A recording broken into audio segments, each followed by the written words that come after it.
रहमानिर्रहीम अस्सलातु वस्सलामु अलैका या रसूल अल्लाह। मेरे मोहतरम सामईन व नाज़रीन अस्सलामु अलैकुम व रहमतुल्लाहि व बरकातुहू। रमज़ानुल मुबारक के महीने की बरक़ात कुरान पाक में और हदीस शरीफ में बहुत ज़्यादा ज़िक्र मिलता है। इस महीने की बहुत बरकत है, इसकी बहुत शान है।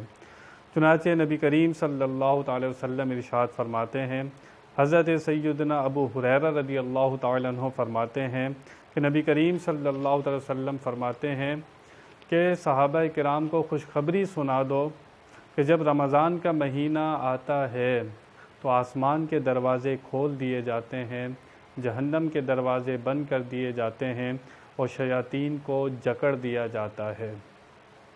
अब यहाँ पर जब जहन्नम के दरवाज़े भी बंद कर दिए गए, शयातीन को जकड़ दिया गया, तो फिर इंसान गुनाह क्यों करता है? यहाँ पर एक सवाल होगा कि फिर भी लोग गुनाह करते हैं, ईमान वाले गुनाह कर जाते हैं इस महीने में भी, तो फिर इंसान को सोचना चाहिए कि वो रमज़ानुल मुबारक में जितने गुनाह करता है, अब जो उनको छोड़ता नहीं है, तो वो उसका नफ्स उसे गुनाह कराता है। यहाँ से पता लगा कि वो अपने नफ्स की इस्लाह करने की ज़रूरत है। उसका नफ्स इतना ख़राब हो चुका है, 11 महीने शैतान ने जो उस पर मेहनत की है, उसके नफ्स ने उसका असर कबूल किया हुआ है। उसका नफ्स अभी भी गुनाह नहीं छोड़ रहा और शैतान से ज़्यादा ख़तरनाक इंसान का नफ्स है।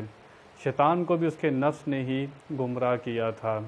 तो इंसान को चाहिए कि वो खाली एक महीने का इंतज़ार ना करे, उसको रोज़ाना की बुनियाद पर अपनी इस्लाह करनी चाहिए और अपने नफ्स को सुधारना चाहिए।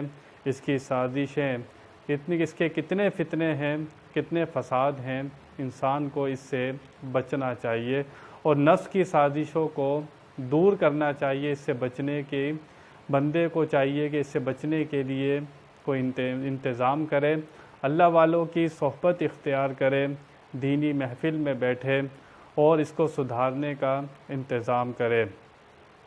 इंसान का नफ्स इंसान को गुमराह कर देता है, ये बहुत सरकश है। अगर इसे लगाम ना डाली जाए, इसे कंट्रोल ना किया जाए, इसकी हर बात मानते चले जाएं, ये तुम्हें बुराई का ही हुक्म देता है। वमा उबर्रिउ नफ्सी इन्न नफ्स लअम्मारतुम बिस्सू। ये जो नफ्स है ये बंदे की अच्छाई नहीं चाहता, ये बुराई का ही हुक्म देता है। अगर अल्लाह ताला ना बचाए तो बंदा नहीं बच सकता। तो रमज़ानुल मुबारक में चेक करने की ज़रूरत है कि कितने गुनाह जो रमज़ानुल मुबारक में हमने छोड़ दिए, इसका मतलब वो शैतान कराता था। अगर हमने वो गुनाह नहीं छोड़े तो इसका मतलब है हमारा नफ्स उन गुनाहों का आदी हो चुका है। हुज़ूर ख़ुद फरमा रहे हैं कि शयातीन को जकड़ दिया जाता है, जहन्नम के दरवाज़े बंद कर दिए जाते हैं।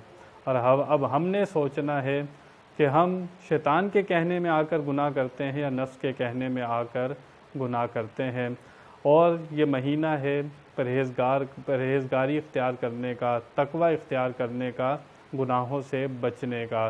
तो बंदे को चाहिए कि जितनी बुरी आदतें उसे लग चुकी हैं, इस एक महीने की बरकत से उसे चाहिए कि इसे वो दूर करे, वो अल्लाह ताला का सच्चा फरमाबरदार बंदा बन जाए। बयान में कोई गलती हुई अल्लाह की बारगाह में तौबा करता हूँ। आखिर दावाना अनिल हम्दुलिल्लाहि रब्बिल आलमीन।